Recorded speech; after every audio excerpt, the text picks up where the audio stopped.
My wife tried to blindside me with divorce. I saw it coming. Let me start by saying this, I never thought I'd be the type of guy writing one of these Reddit posts. But here I am, freshly out of a toxic marriage, and with a story that still makes my friends shake their heads in disbelief. So buckle up, this one's a ride. I, 34M, had been married to my wife, Erica, 32F, for just over 7 years. We met in college, fell in love fast, and married young. I was working in IT, and she was a freelance graphic designer. Things were good in the beginning. Not fairy tale perfect, but good. We laughed, traveled, talked about kids, bought a small house, your standard millennial couple starter pack. But about a year ago, things changed. Erica started getting distant. Not just emotionally, but physically too. She'd stay out later, say she was working with clients, but couldn't tell me who they were. She started guarding her phone like it was classified government material. She'd text constantly and tilt the screen away from me when I walked by. At first, I chalked it up to stress or needing space. Everyone has ups and downs, right? But then I started noticing small, weird things. She opened a new credit card I didn't know about. She suddenly wanted separate bank accounts for independence. She started a new fitness routine that didn't include me at all. She deleted our shared calendar, saying it stressed her out. Still, I said nothing. I didn't want to accuse her of anything without proof, and maybe I was being paranoid. I gave her the benefit of the doubt, until the night I accidentally saw a text pop up on her iPad while I was updating it. It was from a friend of hers, let's call her Jenna. It said, "You've got this. Just get the papers served and let your lawyer handle it." My stomach dropped. That was the moment everything clicked. The secrecy. The changes. The separate accounts. Erica wasn't just drifting, she was planning to blindside me with a divorce. But I wasn't going to let that happen.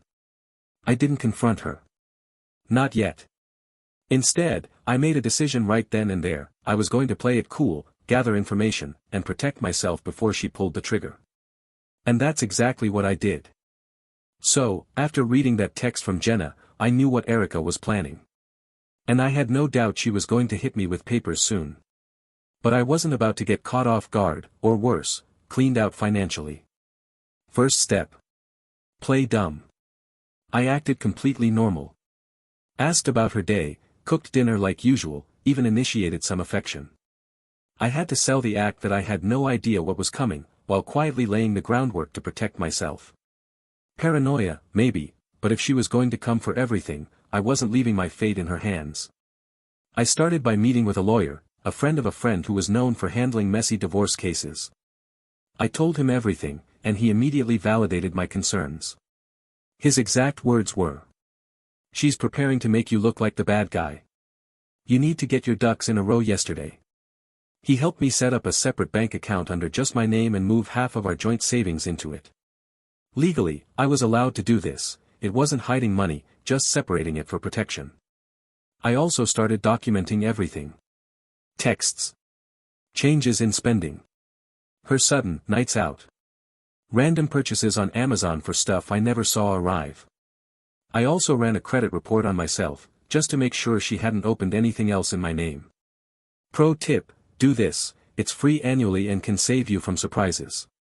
Meanwhile, I installed a keylogger on the shared family laptop. Yeah, I know it sounds sketchy, but this is war.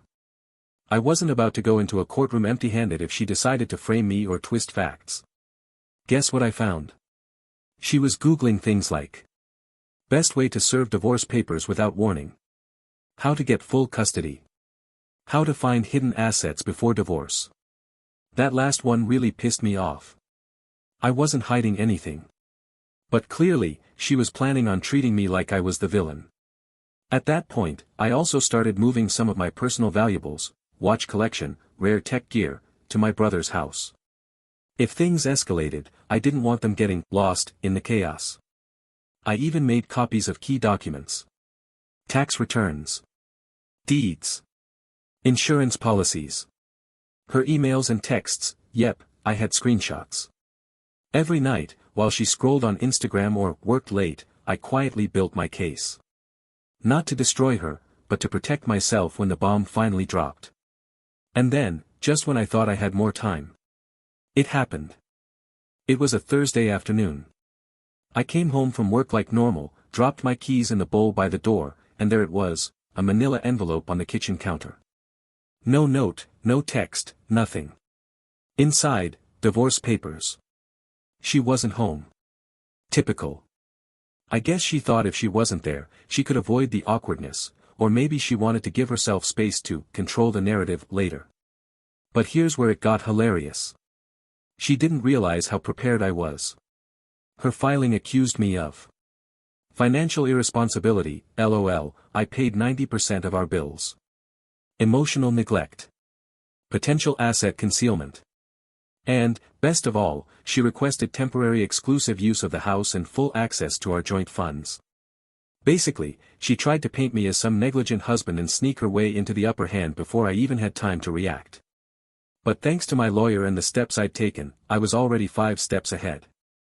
I called my lawyer immediately, and by the next day, we had our counterpetition filed. Not only did I contest her claims, I submitted proof of her separate accounts, records of her sketchy messages, screenshots of those suspicious Google searches, evidence of MY financial contributions and her recent unexplained spending. We even had records of her talking about the divorce weeks before she served me, which made it clear she wasn't trying to work things out, as she later tried to claim. She was trying to ambush me. And then came the court hearing for temporary orders.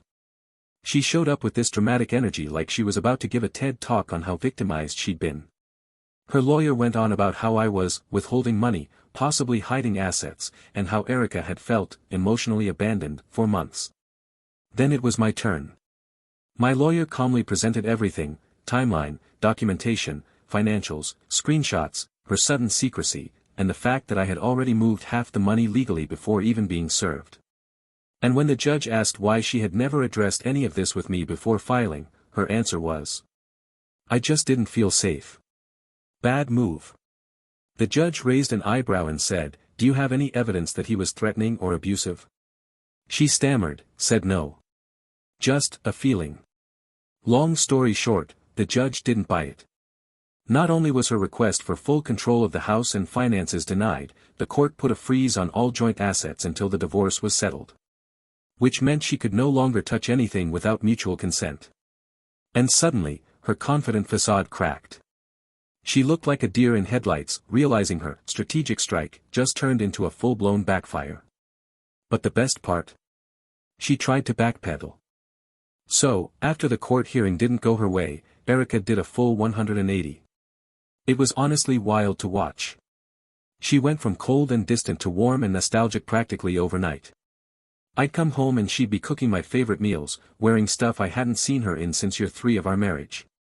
She even tried to initiate, let's say, marital relations again. But I wasn't buying it. This was the same woman who tried to throw me under the bus in court. Who plotted behind my back for months, setting me up like a character in some budget Netflix drama.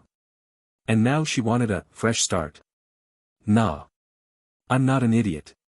Still, I played along. Not to be cruel, but to stay in control. While she was busy fake rekindling, I was finalizing my exit plan. I took the time to secure a new apartment. Move what was legally mine into storage. Finish collecting any evidence for the full divorce. Quietly close joint subscriptions, accounts, and bills. Then one night, she sat me down on the couch. I could tell she was rehearsed, like she'd been practicing in the mirror. She says, "I think we rushed into things. Maybe we should go to therapy instead of court." I looked her dead in the eyes and asked, "Are you saying you don't want a divorce anymore?" She hesitated. I don't want us to throw everything away." I said, "You already did. You just didn't expect me to be ready when you pulled the pin." She got quiet. That's when she knew the game was over. The next morning, I handed her a copy of my official response to the divorce filing, clean, direct, and finalized with my lawyer's signature. I also told her I was moving out that weekend. Her face went pale. "You're really leaving?" I just said, "You left first. I just beat you to the paperwork." She cried. Actually cried. Not out of love, but out of shock. She expected me to beg, to fight, to be broken. But I had already mourned the marriage months ago quietly, while she was plotting. Epilogue. We finalized the divorce 3 months later. No kids, thank God. The court split things pretty evenly. She tried to make some last-minute emotional plays, but I stayed stone cold. Last I heard, she moved in with some friend, pretty sure it's the guy she was texting during her late-night client meetings. Me. I've got my own place, peace of mind, and a lesson I'll never forget. Always trust your gut. Love is blind, but your lawyer shouldn't be.